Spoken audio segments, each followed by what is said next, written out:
Okay, let's unpack this. For years, major museums, prestigious galleries, and some, very discerning private collectors thought they'd stumbled upon an art historical miracle. A miracle is right. They believed they were acquiring these lost masterpieces. Right, works attributed to giants of modern art. We're talking about Max Ernst, Heinrich Campendonck, Fernand Léger. And these paintings arrived with what seemed like flawless documentation. They were insured for fortunes, sold for millions. And every single one of them, dozens of paintings over almost 20 years, was a complete fraud. A complete and utter fraud. It's just a staggering deception. And so today we're diving into the sources you've shared about Wolfgang Beltracchi, the man at the center of, well, what is maybe the largest art fraud in modern history. And our mission here isn't just to detail the scam, because the real story isn't just about one man's talent. It's about understanding why. Why the whole system failed. Exactly. Why the heavily fortified system of art authentication. The experts, the scientists, the curators, the auction houses. Why it failed so spectacularly, and what that failure tells us about the nature of expertise itself. Well, what's truly fascinating, and frankly what made Beltracchi so dangerous, is that he wasn't interested in forgery in the traditional sense. He wasn't just copying. No, not at all. He didn't copy famous existing works stroke for stroke. That would have been an amateur move, easily caught. So what was his strategy then? His genius was that he painted works that could have existed. He wasn't imitating, he was inventing. Okay, what does that mean? Could have existed. Well, he would study the life and timeline of an artist, let's say Max Ernst, and he'd find what art historians call the lacunae. The gap. The gaps in their artistic output, the periods where works were believed to be lost, or maybe they were never cataloged because the artist was poor, or traveling, or the work was just sitting in some obscure private collection. Wait, so he painted into the gaps.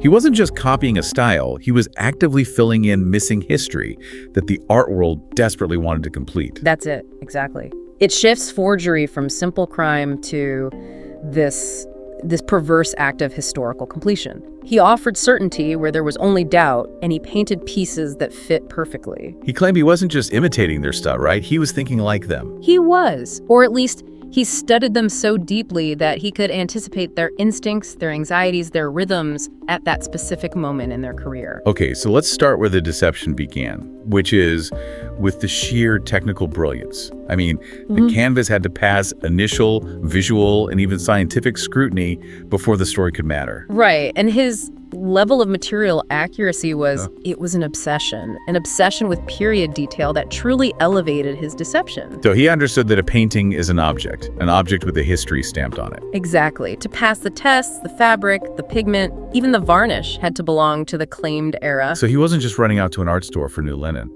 Oh, absolutely not, no. He would meticulously source old canvases. He'd often cut them out of worthless or discarded paintings from the correct era. So he was essentially reusing history. He was. And that ensured the fabric itself carried the chemical footprint and age needed to survive testing. We're talking aging patterns that are almost impossible to fake. That's a deep, deep dive into material science just for the sake of deception. And it didn't stop there. He'd hunt down period-appropriate frames, which, again, lend credibility. But the most critical part was the pigments. The actual paint. The paint. Standard analysis checks for modern synthetic pigments. So he only used historically correct pigments, sometimes grinding them himself, even recreating specific recipes used by the original masters. That's intense. So under routine chemical analysis, the painting would look old, smell old, and it would definitely test old. And the brushwork wasn't a copy of something that existed, but a whole new composition. A completely invented composition, but in the spirit of the artist. The technical skill was just so exceptional. That's how he cleared the initial hurdle, and, well, that cleared the way for the real trick. The story. Because a technically perfect, nameless painting is just a reproduction. For it to be worth millions, it needs a story. Which brings us to the real key to his success, the narrative. Authenticity in the high-end art world relies so heavily on provenance. The documented, unbroken chain of ownership. Exactly. And Beltracchi understood this perfectly.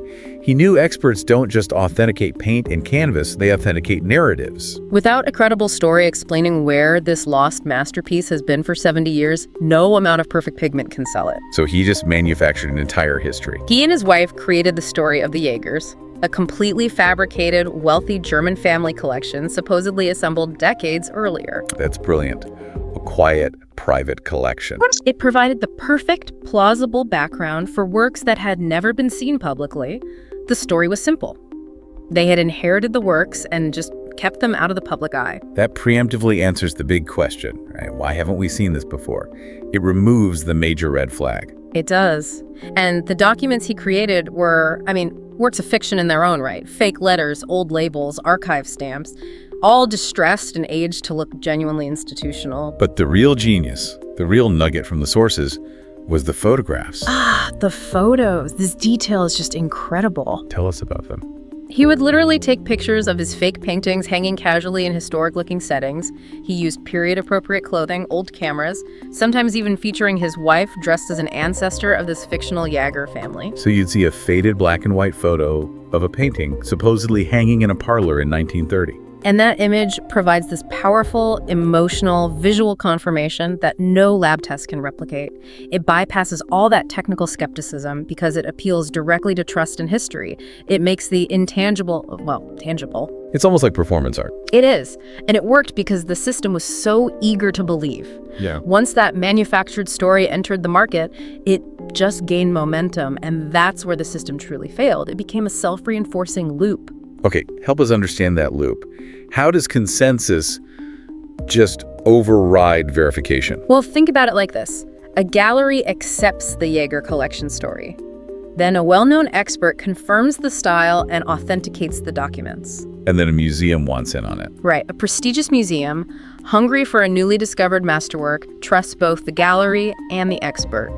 At no single point did one senior individual take full responsibility for verifying every single detail from scratch. So it's like the sheer number of prestigious names involved didn't guarantee authenticity. It guaranteed immunity. Precisely. Everyone just assumed, someone else must have already verified this. Responsibility dissolved into consensus. Doubt disappeared. Authority validated authority. And I imagine as the price climbs higher, the painting just becomes more real. Of course. Because of the shared belief and the collective reputation of everyone involved, no one wants to be the one to admit they might have paid $10 million for a modern forgery. So the system operated flawlessly, protected by its own reputation, until it didn't. Which brings us to the great irony of this whole affair. It's a beautiful irony. The system didn't break because of a curator's suspicion or some expert's gut feeling. It broke because of pure chemistry and chance. Yes. After decades of meticulous material fakery, the smoking gun was something microscopic and just undeniable. In one of his fake Campendunks, investigators found traces of a modern pigment. Titanium white. Titanium white, a substance that simply did not exist in 1914 when the artwork was supposedly painted. And there's no arguing with that. There's no counter-argument. That tiny, invisible detail cracked the entire fictional universe wide open. The specific form of titanium white found wasn't commercially available until decades later. It's scientific truth, not opinion. So once they had that proof, everything else unraveled. Everything. They dug deeper into the provenance. The Jaeger family collection was revealed to be a ghost, the documents failed forensic scrutiny, and the vintage photos were proven to be staged. The aftermath must have been a shockwave. What was the biggest shock to people reading the news? Was it the price? Or was it the fact that these huge institutions were so thoroughly duped?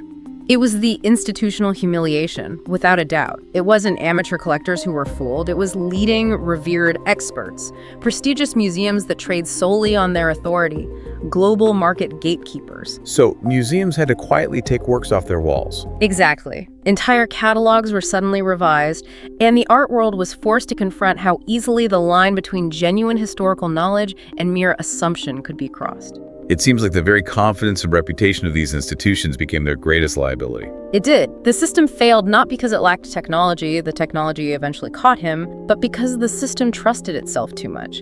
It prioritized reputation over rigor. Which takes us right to the most critical part of this deep dive, the uncomfortable truth about expertise. The main takeaway from your sources is that this was less about painting and more about exploiting human psychology and social hierarchy. Explain that social dynamic. How did this fraud thrive for so long? The art market is, at its core, a social system. It's not an objective courtroom of facts. Experts are human, and there are incredibly high professional and social risks that come with being the lone voice of aggressive skepticism. So if a work is stylistically perfect, historically plausible, and backed by a solid-looking provenance. Questioning it too aggressively can damage your reputation. You might lose future authentication work. You might be labeled as, a difficult outsider. So in that environment, belief was just safer than skepticism. It was the path of least resistance and professional preservation. And then once those works made it into institutional spaces, they gained this dangerous kind of immunity. How so? Once a work is displayed in a museum under perfect lighting with a wall label, it acquires authority simply by being there. It's legitimacy by display. So the institution doesn't just display history. It actually creates it by validating the object. It's a powerful feedback loop. A very powerful one. Future experts assume that earlier experts, the ones who allowed it into the building or published it in a catalog, must have done their job. The work becomes protected from routine challenge simply by its high-status location. So Beltracchi's success wasn't supernatural talent, though he was clearly skilled. It was about offering a perfectly aligned story that fit exactly where the art world was looking, and then exploiting that hierarchy and reputation. As the sources beautifully summarize, the most convincing lies are the ones that fit perfectly inside the established truth. He wasn't introducing chaos, he was offering perfect, desirable order. He found the gaps, and he gave the institutions precisely what they desired to fill them. Okay, let's synthesize this.